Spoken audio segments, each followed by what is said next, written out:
Assalamualaikum warahmatullahi wabarakatuh. Marhaban ya Ramadan, selamat datang Ramadan.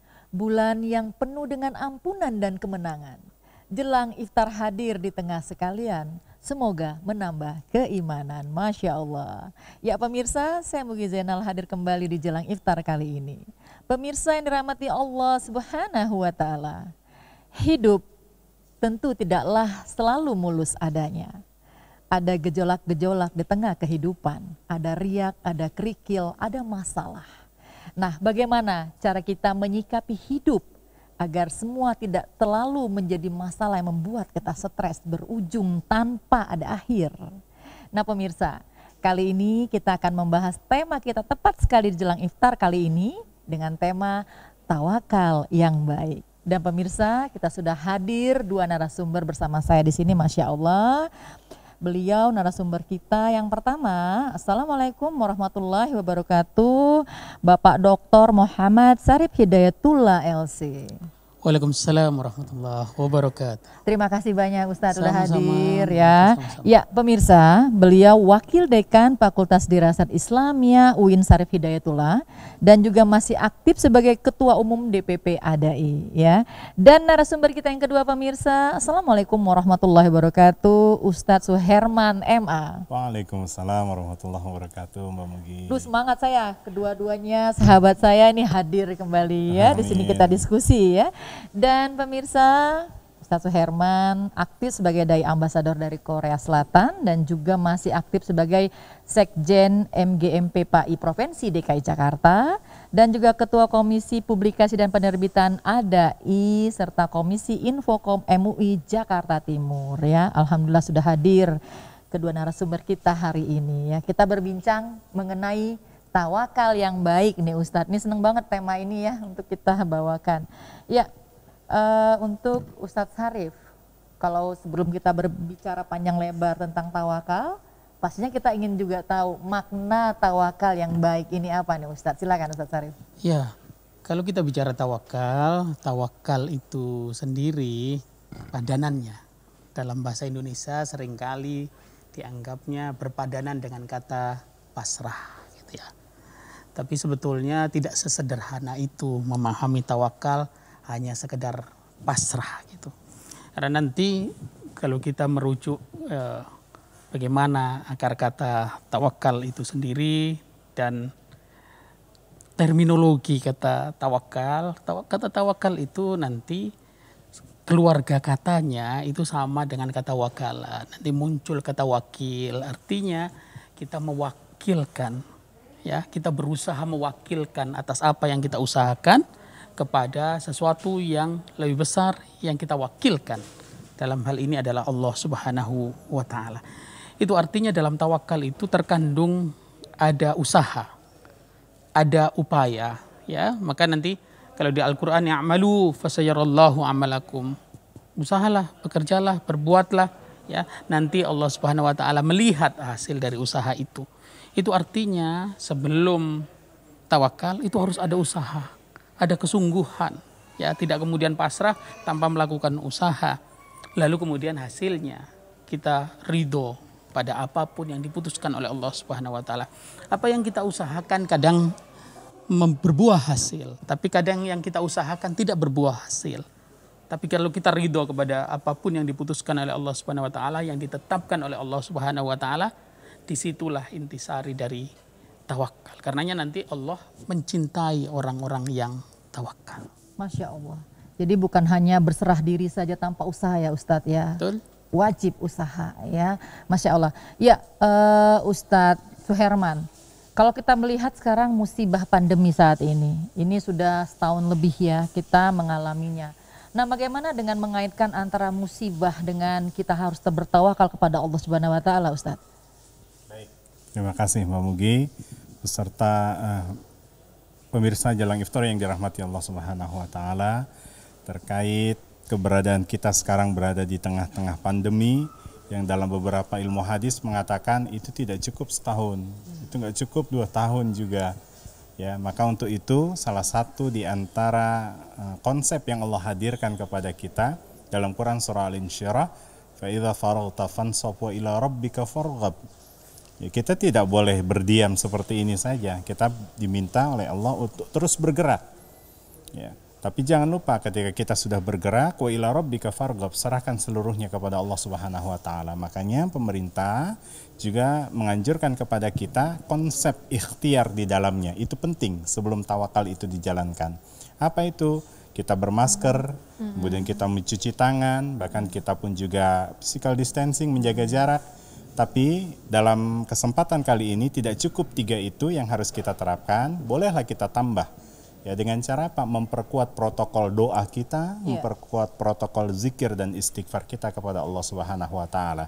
Dan satu doa yang barangkali perlu kita kutip sebagai proses ikhtiar kita untuk bertawakal kepada Allah, kita merujuk kepada Quran surah 21 surah Al-Anbiya ayat 83. Wa ayyuba idznada rabbahu anni masani yadurru wa anta arhamur rahimin.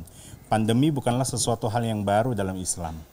Wa tilkal ayyamu nudawiluha bainan nas. Segala aktivitas manusia pada umumnya di dunia ini itu adalah perputaran. Termasuk pandemi pun juga Allah sudah hadirkan pada makhluk-makhluk atau orang-orang sebelum kita.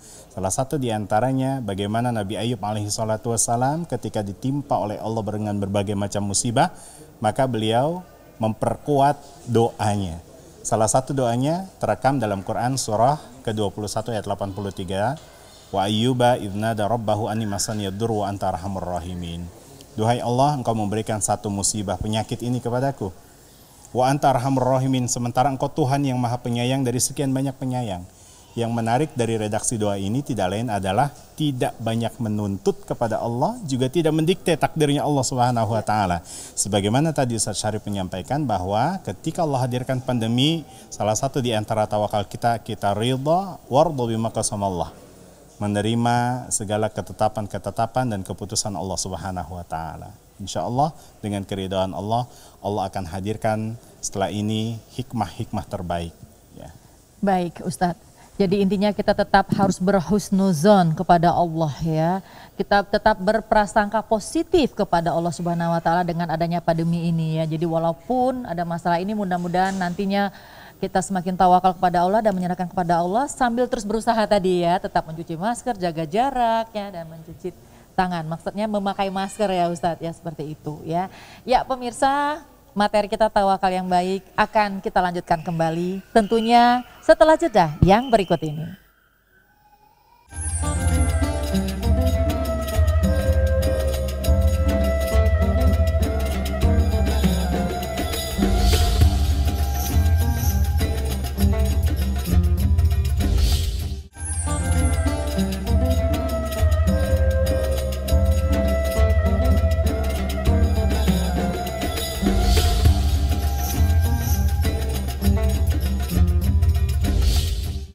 Tawakal yang baik, tema di jelang iftar kita kali ini pemirsa. Iya, Ustadz Suherman, Ustadz Syarif, kita lanjutkan kembali diskusi kita berbicara mengenai tawakal yang baik ya. Ya, Ustadz Syarif, kan ada hadis yang mengatakan bahwa dalam bertawakal kita harus meniru seperti seekor burung. Nah, ini bagaimana nih dengan hadis tersebut nih, Ustadz Syarif? Ya, itu hadis yang menarik sekali tentang konsep tawakal ya. Kalau hadisnya punya lau tawakkaltum haqqa tawakkuli la ruziktum kama turzaqut thair tahdu khimasan wa taruhu bitonan. Artinya adalah kalau kita ini bertawakal ya dengan sejatinya tawakal, artinya berserah sepenuhnya pada Allah Subhanahu wa taala atas usaha, atas upaya yang sudah kita lakukan. Penting digarisbawahi, ada upaya, ada usaha. Ada upaya dan usaha. Iya, lalu kemudian kita pasrahkan sepenuhnya hasilnya kepada Allah Subhanahu wa taala. Ya, maka kalau kita pasrahnya penuh kepada Allah Subhanahu wa taala atas upaya dan usaha itu, kata Allah dalam hadis itu, la ruziktum. Ya, engkau akan diberikan rizki. Kama turzaqut thair, seperti burung menerima rizki dari Allah Subhanahu wa taala. Bagaimana kehidupan burung ya dalam bertawakalnya kepada Allah Subhanahu wa taala? Tahdu khimasan. Dia pergi pagi-pagi ya dalam keadaan perut lapar. Wataruhu bitonan, pulang sore hari dalam keadaan perut kenyang. Dia pergi kemana saja, dia tidak pernah menyimpan makanan untuk esok hari, semua habis ya untuk hari itu, dimakan hari itu, habis hari itu. itu tawakal yang sepenuhnya. Dia pergi kemana saja, di udara, terbang, ya, tapi dia yakin bahwa Allah Subhanahu Wa Taala ketika memberikan kehidupan pasti memberikan rizki. Wa ma min dabatin fil ardi illa 'alallahi rizquha. Semua yang melata ini ada jaminan rezekinya dari Allah Subhanahu Wa Taala. Masya Allah, begitu indahnya ya, digambarkan dengan seekor burung. Betul. Yang pergi di pagi hari dalam keadaan lapar, Betul. kemudian tetap mencari berusaha ya, Betul. mencari makan tentunya dengan berjuang ya, Betul. dan pulang pun terasa kenyang. Ya. Jadi tidak adalah rasa serakah menumpuk-numpuk atau seperti banyaknya halayak manusia saat ini ya Ustadz ya. Baik, ya Ustadz Suherman, ada kalanya kalau kita tawakal ya. Tawakal iya, berserah diri kepada Allah wajib, tapi nggak ikhtiar. Nih gimana nih Ustadz? Iya. Masya Allah Mbak Mugi. Ya. Allah sudah berikan satu konsep yang mana saya katakan konsep ini sangat mahal sekali. Itu tidak diberikan kepada mereka, kepada orang-orang yang tidak punya keyakinan kepada Allah.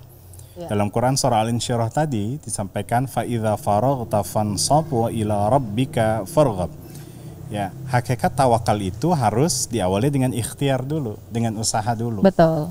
Nah, sebagaimana satu contoh saja, orang Korea Selatan itu rata-rata memang mereka berkeyakinan adanya Tuhan. Namun ketika mereka sudah menyusun satu program, melakukan sesuatu, tapi tidak punya konsep tawakal, konsekuensinya bagaimana?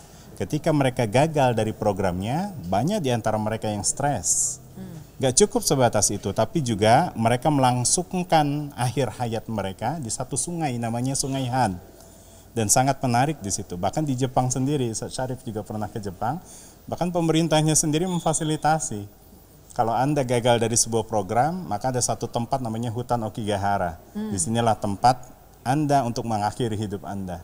Nah, sementara orang Islam diberikan satu konsep wa ila rabbika farghab. Setelah menyusun sebuah program, berikhtiar terhadap program tersebut, jangan lupa untuk apa? Tawakal kepada Allah Subhanahu wa taala, menyerahkan semuanya hanya kepada Allah, karena manusia hanya bisa berencana, Allah nanti akan menentukan mana yang terbaik untuk hambanya. Itulah penting ketika Allah menghadirkan wa ila rabbika farghab. Serahkan semuanya kepada Allah, dibarengi dengan apa? Diawali dengan ikhtiar terlebih dahulu. Masya Allah. Jadi apabila kita sudah banyak berdoa terus, ternyata Allah belum ngabulin gitu kan. Nah berarti kita juga tetap harus berpositif thinking ya Ustadz ya. Tidak cukup dengan doa, tapi juga harus dibarengi dengan ikhtiar, usaha juga gitu. Jadi tidak hanya doa saja ya, tapi usahanya mana nih? Ya baik, Ustadz Syarif. Contoh dari tawakal ini kan pasti juga di zaman Rasulullah banyak sekali ya contoh-contoh yang diberikan ya. Nah kita pengen tahu juga nih, begitu juga dengan pemirsa di rumah, kita ingin tahu contoh dari tawakal yang sudah dicontohkan oleh Rasulullah beserta sahabatnya Ustadz. Iya, suatu kali ada sahabat yang bawa onta.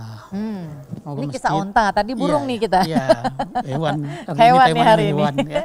Iya. Ada sahabat yang bawa onta ke masjid. Iya. Ya. Lalu kemudian dia saat bawa onta ke masjid itu nggak diikat, ditinggal begitu aja.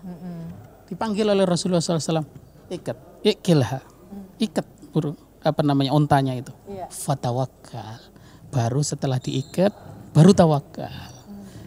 Itu pelajaran yang sangat berharga dari Rasulullah SAW yang diajarkan pada sahabat, yang sebetulnya juga mengajarkan kepada kita semua bahwa dalam bertawakal itu ada upaya, ada sunnatullah yang harus kita ikuti, bahwa kita nih ya kalau pengen kaya ya harus usaha, harus kerja keras. Kalau kita ingin sukses ya bagaimana usaha kita lebih dari orang lain. Itu ikhtiar itu bagian dari sunnatullah. Kalau kita tidak ikuti, sama tadi seperti sahabat yang udah onta nih, saya tawakal ya Rasulullah, nggak usah pakai diikat, ya biarkan Allah yang itu, ya sama kayak kita naruh handphone ya, kita taruh aja pinggir jalan ya, tawakal insya Allah yang. Tapi tidak begitu. Dalam Islam kita diajarkan untuk memahami sunnatullah ya, bagaimana Allah Subhanahu wa taala mengatur kehidupan ini, ya salah satunya dengan tawakal. Baik, ya. Jadi intinya betul, ikhtiar dulu atau tawakal dulu, atau dua-duanya nih. Bagaimana nih Ustadz? Ya, yang pasti ikhtiar dulu baru tawakal. ya. Jangan berserah diri dulu gitu, harus ikhtiar dulu gitu ya.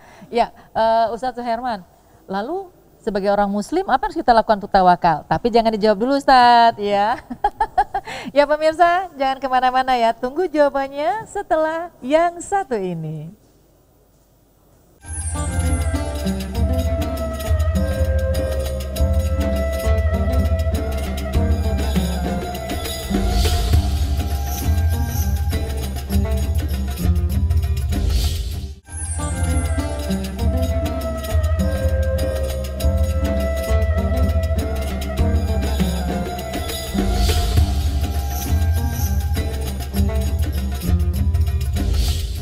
Tawakal yang baik di jelang iftar kali ini. Ya, Ustadz Suherman. Ya. Nih, mengapa sih Ustadz orang muslim harus bertawakal?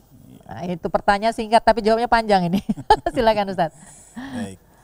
Tadi diminta oleh Allah Subhanahu wa taala bahwasanya kita tidak cukup ikhtiar dengan usaha kita. Betul. Tapi di situ ada yang mengatur semuanya dan bahkan menentukan mana yang terbaik buat kita. Disitulah pentingnya tawakal. Bahkan Allah jamin bagi mereka yang bertawakal dalam Quran surah At-Talaq, kita akan dapatkan pada ayat ketiga, wa may yatawakkal 'alallahi hasbuh ya. Siapa yang bertawakal kepada Allah, maka Allah akan cukupkan semuanya. Kita bisa bayangkan ketika kita bergantung kepada manusia, ketika manusia itu wafat, maka selesai. Kita bergantung pada sebuah jabatan, jabatan itu lengser, maka selesai. Kita bergantung kepada harta, harta kita hilang, harta kita habis, maka selesai sudah. Tapi ketika kita gantungkan hidup kita ini dengan konsep tawakal kepada Allah Subhanahu wa taala, fahuwa hasbuh, Allah yang akan jamin semuanya. Sebagaimana sahabat-sahabat itu, Masya Allah, tidak ada di antara mereka terekam jejaknya yang bergantung hanya kepada manusia. Tapi ketika mereka bergantungnya kepada Allah, maka Allah cukupkan semuanya. Itu Masya Allah. Jadi kalau Allah udah beri semuanya masih juga kita mengeluh. Waduh, Allah juga bisa marah ya. Ya, alangkah baiknya kalau kita banyak juga bersyukur ya atas apa yang sudah diberikan Allah Subhanahu wa taala. Ya, Ustadz Syarif ya, dalam Al-Qur'an ada yang mengatakan di sana bahwa Allah sangat menyenangi bagi mereka-mereka yang bertawakal. Nah, ini bagaimana nih maksudnya nih Ustadz? Ya, kalau memahami ayat itu perlu juga memahami redaksi-redaksi yang sejenis. Iya. Terkait dengan ayat itu. Kalau Allah menyebut yuhibbu, misalkan innallaha yuhibbul mutawakkilin, kita harus juga melihat redaksi-redaksi yang sejenis yang Allah menggunakan kata yuhibbu. Atau lawan katanya innallaha la yuhibbu. Terkait dengan tawakal, innallaha yuhibbul mutawakkilin, nanti Allah innallaha ma'as sabirin, innallaha yuhibbus sabirin. Lawan katanya innallaha la yuhibbul mutakabbirin, Allah tidak suka orang-orang yang sombong. Ini kita perlu paham pola kalimat dalam Al-Quran ini sehingga kita bisa menyelami sebetulnya apa yang dimaksudkan oleh Allah Subhanahu wa taala. Ini kan soal narasi sebetulnya. Narasi di dalam Al-Quran ini halus sekali. Allah Subhanahu wa taala di Al-Quran itu kadang ketika memerintahkan ada yang menggunakan redaksi perintah, tapi ada juga yang menggunakan redaksi motivasi. Allah menyukai, itu kan motivasi sebetulnya, bukan perintah. Tapi perintah yang pakai bahasa perintah itu biasanya keras sekali atau urgen sekali. Tetapi kalau soal motivasi, menggunakan redaksi motivasi itu maknanya berarti sebetulnya ini adalah sesuatu yang konsep yang indah, konsep yang menarik, dan pahalanya juga berlimpah gitu ya. Tapi memang mungkin tidak semua orang bisa melakukannya. Itu yang kita perlu paham terkait dengan itu. Itu satu. Yang kedua, kita juga perlu paham bahwa ketika Allah mencintai seseorang, sekelompok orang yang melakukan perilaku tertentu yang disebut di dalam Al-Quran yuhibbu tadi, mencintai, menyukai gitu. Itu maknanya Allah akan memberikan apapun. Ya, tadi Ustadz Suherman menyampaikan potongan ayat wa may yatawakkal 'alallah fahuwa hasbuh. Orang yang bertawakal kepada Allah Subhanahu wa taala dicukupi oleh Allah Subhanahu wa taala. Nanti pada konsep yang lebih tinggi lagi sebetulnya tidak butuh ikhtiar bahkan. Kalau levelnya sudah tinggi lagi ya. Tapi ya begitulah ya, kita hidup ada tahapannya. Kita nih yang masuk dalam kelompok orang awam, ya ikutilah tahapan orang awam, kita ikhtiar, lalu kemudian tawakal sepenuhnya kepada Allah. Supaya apa? Supaya kita dicintai oleh Allah. Kalau Allah sudah cinta kepada kita semua, diberikan semua yang kita maui, diberikan semua yang kita butuhkan. Karena pemuki kalau mencintai pasangannya, apa yang diberikan? Tidak hanya harta, bahkan hidup, bahkan nyawa sekalipun diberikan. Betul. Kalau Allah sudah cinta pada hambanya, bahkan apa yang tidak diminta diberikan oleh Allah Subhanahu wa taala. Itu Bu Mugi. Masya Allah, dilancarkan semua urusannya ya, dan semua masalah. Dicukupkan semuanya. Betul. Yang pasti tadi ya, memang banyak juga bersyukur ya Ustadz dengan apa yang sudah kita dapatkan ya. Baik, jadi pada intinya memang hidup itu harus bertawakal. Nah, Ustadz Suherman, keutamaan orang-orang yang bertawakal. Nah, ini apa saja Ustadz? Tadi sudah disampaikan oleh Ustaz Syarif dalam Quran surah At-Talaq tadi ayat ketiga, wa may yatawakkal 'ala Allah fa huwa hasbuh. Kita dicukupi segala-galanya. Semuanya dicukupkan Semuanya. Allah. Kita ingin membeli sesuatu ya sudah tercukupi. Betul. Biasanya orientasi orang itu dianggap sukses atau ukuran orang itu dianggap sukses, harta banyak, kendaraan banyak, rumah banyak, istri satu. Langsung nyela nih. Tapi semua itu adalah tercukupi oleh ya? Allah Subhanahu wa taala. Itulah salah satu konsekuensi ketika ia menghadirkan Allah dalam setiap ikhtiarnya dengan konsep tawakal. Masya Allah, yang pasti semakin bertawakalnya, semakin juga harus ikhtiarnya. Ya insya Allah semua masalah-masalah yang dilalui, ya insya Allah semuanya juga terselesaikan dengan baik ya. Tidak ada masalah, tidak ada ujian yang diberikan oleh Allah yang tidak ada hikmah. Betul. Yang pasti bagaimana cara kita bisa memetik hikmah yang diberikan oleh Allah tersebut. Dan terkadang masalah itu adalah tandanya kasih sayang Allah juga ya Ustadz ya. Betul. Tanda kasih sayang Allah dan cara bagaimana Allah juga membuat kita semakin dekat dengannya. Nah bagaimana dengan ini Ustadz? Iya, ada hadis yang menarik juga. Rasulullah SAW menyampaikan, idza ahabballahu abdan ibtalahu. Ketika Allah Subhanahu wa taala mencintai, lagi-lagi kata cinta, tema kita cinta ya. Pada kesempatan kali ini, ketika Allah Subhanahu wa taala mencintai seorang hamba, ibtalahu, diberi ujian, diberi musibah. Maka nanti para nabi itu justru musibahnya paling tinggi, paling sengsara sebetulnya gitu. Justru semakin naik keimanan kita, justru semakin tinggi tingkat ujian kita. Maka soal musibah itu cara kita memaknainya. Ini nih, kita lagi pandemi sekarang ini, kita memaknainya seperti apa? Apakah dia sebagai azab, sebagai musibah, sebagai ujian bagi kita? Ya ini mindset kita yang perlu dibeneri, bukan pandeminya yang perlu dibeneri. Para ahli sudah melakukan upaya dengan menghasilkan vaksin ya, tapi kita, mindset kita bahwa ini adalah rahmat Allah Subhanahu wa taala, cuma bentuknya dalam bentuk musibah. Iya, yang pasti ikhtiar jalan terus, tawakal juga kita selalu jalankan juga. Masya Allah. Ustadz, ini topik menarik sekali. Betul. Tapi waktu juga yang memisahkan kita kali ini. Terima kasih banyak Ustadz. Ya, pesan untuk pemirsa silakan Ustadz Suherman sedikit. Pemirsa jelang iftar yang dirahmati Allah Subhanahu wa taala, bergantung kepada manusia, maka manusia itu wafat, selesai sudah. Bergantung kepada harta, harta itu habis, selesai sudah. Tapi kita gantungkan hidup kita hanya kepada Allah Subhanahu wa taala, insya Allah Allah berikan kecukupan kepada kita semuanya. Amin ya rabbal alamin. Ya, untuk Ustadz Syarif silakan Ustadz. Baik Mbak Mugi, jadi hidup ini anugerah, jangan takut terhadap hidup. Apapun yang terjadi dalam hidup kita sudah ada yang menggariskannya. Kita tinggal ridho, tinggal syukur kepada Allah Subhanahu wa taala. Tinggal sekarang kita genjot usaha kita, hasilnya kita serahkan kepada Allah Subhanahu wa taala. Kita itu akan dinilai atas apa yang kita usahakan, bukan atas apa yang kita hasilkan. Meskipun nanti manusia pada umumnya akan melihat hasil, tapi Allah Subhanahu wa taala akan melihat bagaimana usaha kita. Iya, Masya Allah. Terima kasih banyak Ustadz Syarif dan juga terima kasih banyak Ustadz Suherman ya. Mudah-mudahan ini bermanfaat untuk kita semua dan untuk pemirsa yang di rumah. Pemirsa, tawakal tidak hanya identik dengan hanya pasrah tanpa alasan. Tapi tawakal juga berjalan dengan sebuah ikhtiar yang kuat. Dan kita serahkan keputusan jawaban hanyalah kepada Allah. Bergantung kepada Allah Subhanahu wa taala, bukan bergantung pada makhluknya agar kecewa tidak kita dapatkan. Masya Allah. Saya Mugi Zainal, mohon undur diri, mohon maaf apabila ada hilaf dan salah. Subhanakallahumma bihamdika ashhadu alla ilaha illa anta astaghfiruka wa atubu ilaik. Amin ya Allah ya rabbal alamin. Wassalamualaikum warahmatullahi wabarakatuh.